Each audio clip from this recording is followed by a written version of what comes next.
नमस्कार, मी विकास लवांडे. सत्याग्रही या यूट्यूब चॅनलमध्ये आपल्या सर्वांचं मी मनपूर्वक स्वागत करतो. आज 4 ऑगस्ट 2026. मी आज फार महत्त्वाच्या विषयावर बोलायला आलेलो आहे. वारकरी संप्रदायातल्या घुसखोरीबद्दल. संतांचा जो भागवत वारकरी संप्रदाय आहे, त्याच्यामध्ये वैचारिक घुसखोरी झाली या संदर्भात गेली काही महिने आम्ही लढतोय. त्याच्यावर आवाज उठवतोय, भूमिका मांडतोय. त्याचा कुणीही प्रतिवाद केलेला नाही. अशाच प्रकारची घुसखोरी शालेय शिक्षणामध्ये, अभ्यासक्रमामध्ये ठिकठिकाणी झालेली आहे. या विद्यापीठातल्या सुद्धा अनेक अभ्यासक्रमामध्ये अशा प्रकारची वैचारिक घुसखोरी मनमानी पद्धतीने केली गेलेली आहे. आज जे काय मी बोलणार आहे ते 4थीच्या जो इतिहासाचं पुस्तक आहे त्याच्यामध्ये सुद्धा काही अनेक चुकीचे संदर्भ घातलेले आहेत. त्यातले एक उदाहरण मी आपल्याला देणार आहे.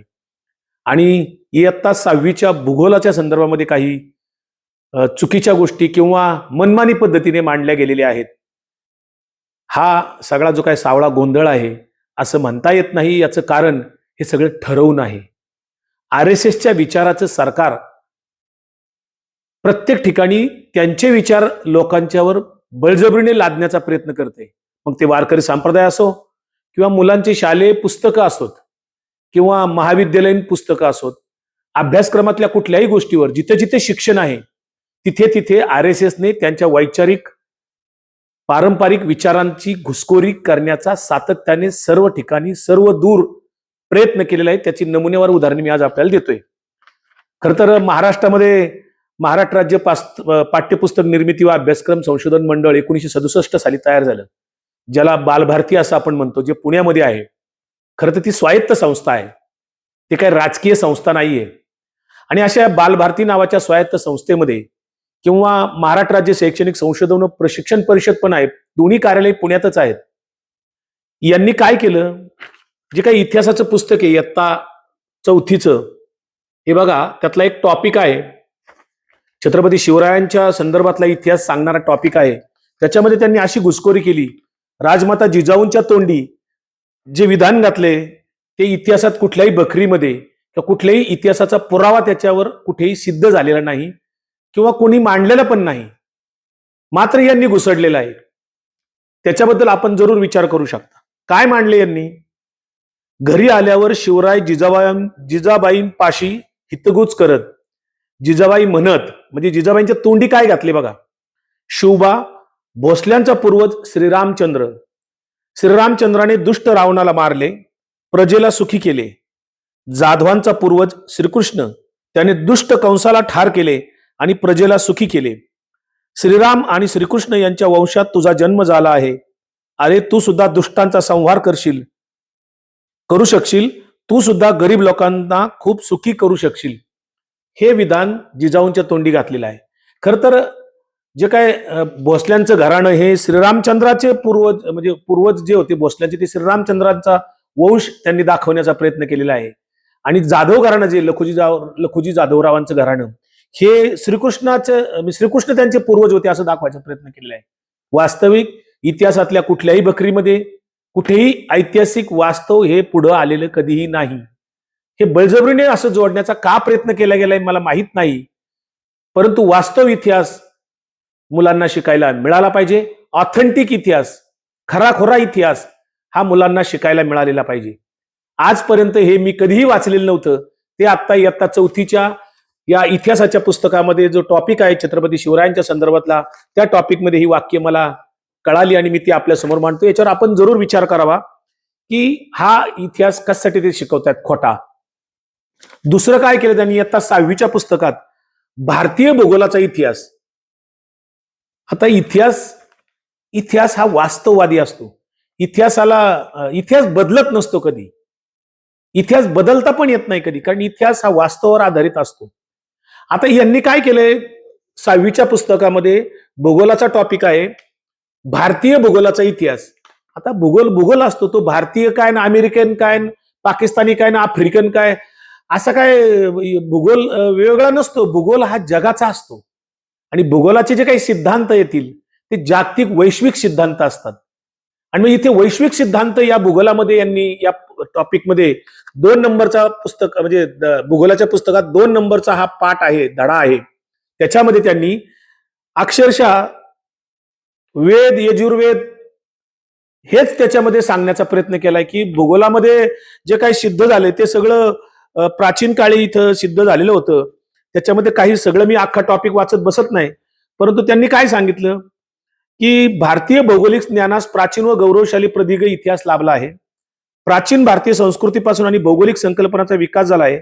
भारतातील प्राचीन ग्रंथ, तत्वज्ञान, पुराणे, वेद, उपनिषद याशिवाय जैन व बौद्ध धर्मग्रंथ, प्राचीन काळी भारताला भेट देणाऱ्या प्रवाशांनी लिहून ठेवलेल्या नोंदी यातून भौगोलिक संकल्पनांचा उल्लेख करण्यात आलेला आहे. खर तर संकल्पना भौगोलिक ह्या काही संकल्पना असू शकत नाही. भूगोल हा भूगोल असतो. तिथं संकल्पना कशा मांडता येतील हा मला खरं प्रश्न पडलेला आहे की इथे संकल्पना कशा येतील. यांनी काय केले, भूगोल हा शब्दप्रयोग सूर्य सिद्धांत हा भारतीय ग्रंथात आला असं त्यांचं म्हणणं आहे. खगोलशास्त्रज्ञ, गणिती सिद्धांत, भूगोल, नकाशा शास्त्र या ज्ञानशाखांचा विकास प्राचीन भारतीय विचारवंत वराहमिहिर, कौटिल्य, कालिदास, आर्यभट्ट, विजयनंदी, ब्रह्मगुप्त, उत्पल, भास्कराचार्य इत्यादींनी मोलाचे योगदान दिले असं ते म्हणतात. दिलं असेल ना, आमचं काही म्हणणं नाही. पण हे संकल्पना आहेत. वैश्विक सिद्धांत भारताचा किंवा जगाचा एकच असू शकतो. जे काही भूगोलाचे संशोधन झालं असेल जगभर ते काही वेगवेगळं असू शकत नाही. त्याला एकमत व्हावं लागतं ना, वैश्विक एकमत व्हावं लागेल ना त्याला. ते इथे कुठे दिसत नाही. यांनी संकल्पना मांडल्या, म्हणजे विश्वाची संकल्पना मांडताना त्यांनी वसुदैव कुटुंबकम ही खरं तर धार्मिक संकल्पना तुमची असू शकते. वेदामध्ये विश्व निर्मितीचे सखोल विवेचन केले असं त्यांनी म्हणलंय. आकाश, सूर्य, चंद्र व इतर खगोल तयार झाले असं म्हणले. वेदामध्ये पृथ्वीचा उल्लेख पृथ्वी किंवा धरणी माता केला असं ते म्हणतात. असं जे काय त्यांनी सांगितलंय त्याच्यामध्ये खूप त्यांनी म्हणजे उज्जैन जे आहे आता मध्य प्रदेश मधलं हे भारताचं मध्यवर्ती केंद्र आहे पृथ्वीचं, आणि तिथं मेरू आहे म्हणजे तिथं मुख्य ठिकाण आहे पृथ्वीवरचं असं त्यांनी सांगण्याचा प्रयत्न केलेला आहे. प्राचीन भारतीय खगोलशास्त्रज्ञांनी उज्जैनीला पृथ्वीचे मध्यस्थान मानून मूळ रेखावृत्ताची संकल्पना सर्वप्रथम मांडली. या आधारावर त्यांनी कालगणना, ग्रहस्थिती व नकाशे तयार केले. याच्यावर जगात काय सिद्धांत झाले, जगातल्या संशोधकांनी काय म्हटलं, शास्त्रज्ञांनी काय म्हटलं जगभरात, आणि कोणत्या मुद्द्यावर एकमत झालं ते खरं शिकवलं पाहिजे विद्यार्थ्यांना. परंतु इथे त्यांनी वेगळ्या पद्धतीने मांडण्याचा दिशा, वेळ, ग्रहण. मग आता जर ऐतिहासिक पुराण ग्रंथ किंवा वेद उपनिषदाच्या आधारे भूगोल शिकायचा असेल तर मग हे शास्त्रज्ञांचे सगळे आजपर्यंत काय शिकलो, जॉग्राफी डिपार्टमेंट जे आहे विद्यापीठामध्ये, सगळ्या विद्यापीठातल्या जॉग्राफी डिपार्टमेंटने या 6वीच्या पुस्तकाचं भूगोलाच्या याचं संशोधन जे काही यांनी करून मांडलं असेल याचं स्पष्टीकरण दिलं पाहिजे. मग ते पुणे विद्यापीठ असो किंवा जगातलं कुठल्याही भारतातल्या कुठल्याही विद्यापीठातल्या महाराष्ट्रातल्या तरी किमान जे बालभारती संशोधक इतिहास पाठ्यपुस्तक निर्मिती मंडळ आहे यांनी जे काही भारतीय भूगोलाचा इतिहास मांडलाय हे पुणे विद्यापीठाच्या किंवा इतर कुठल्याही विद्यापीठाच्या जॉग्राफी डिपार्टमेंटने याच्यावर भाष्य करावं. हे जे काय मांडलेलं आहे मुलांना पुराण शास्त्रात रमवण्याचा, वेद उपनिषदामध्ये रमवण्याचा प्रयत्न या पाठ्यपुस्तक निर्मिती मंडळाने केलेला आहे. आणि याला शिक्षण मंत्री, शिक्षण सचिव, शिक्षण आयुक्त कसे काय मान्यता देतात. पाठ्यपुस्तक निर्मिती मंडळ जे आहे बालभारती यांनी कशाच्या आधारे हे मांडलं याचे संदर्भ जे काय दिलेले आहेत हे अतिशय तकलादू आहेत. हे जगाच्या पाठीवर कुठेही टिकणारे नाहीयेत. म्हणजे मुलं पुराण शास्त्रात, वेद उपनिषदात अडकवण्याचा हा सरळ सरळ प्रयत्न आहे. भूगोलाचं विकृतीकरण करण्याचा प्रयत्न या धड्यातनं केलेला आहे. मी याचा निषेध करतो. पाठ्यपुस्तक निर्मिती मंडळाने याची पत्रकार परिषद घेऊन स्पष्टीकरण द्यावं. त्याचप्रमाणे जॉग्राफी डिपार्टमेंट जे असेल पुणे विद्यापीठातलं असेल किंवा अन्य विद्यापीठातल्या कुठल्याही जॉग्राफी डिपार्टमेंटच्या जे कधी भूगोलाचे प्राध्यापक असतील, तज्ज्ञ, भूगोलावर ज्यांनी ज्यांनी पीएचडी केली अशा सगळ्या लोकांनी यावर व्यक्त व्हावं, भाष्य करावं. मला हे जे काय 6वीच्या आणि 4थीच्या पुस्तकात विकृतीकरण इतिहासाचा आणि भूगोलाचं करण्याचा जो काय प्रयत्न केलाय याचं खूप वाईट वाटतंय. भविष्यातली आपली पिढी वैज्ञानिक दृष्टिकोन ठेवून घडली पाहिजे. आपल्या भारताच्या संविधानाला सुद्धा वैज्ञानिक दृष्टिकोन ठेवून तयार झालेले नागरिक हवे आहेत. तेच अभिप्रेत आहे. मात्र हे सरकारने जाणीवपूर्वक अशा पद्धतीने केले. शिक्षण मंत्री, पाठ्यपुस्तक निर्मिती मंडळ यांनी याचं ताबडतोबीने स्पष्टीकरण द्यावं, अधिकृतपणे पत्रकार परिषद घ्यावी, संदर्भ द्यावेत, जागतिक संदर्भ असले पाहिजेत. बघा, विचार करा. माझं मत मांडलेलं जर तुम्हाला पटलं असेल, जे कोणी शिक्षण क्षेत्रातले असतील, भूगोलाचे टीचर असतील, त्या लोकांनी व्हिडिओ कॉलच्या कॉमेंटमध्ये जरूर आपलं मत व्यक्त करा.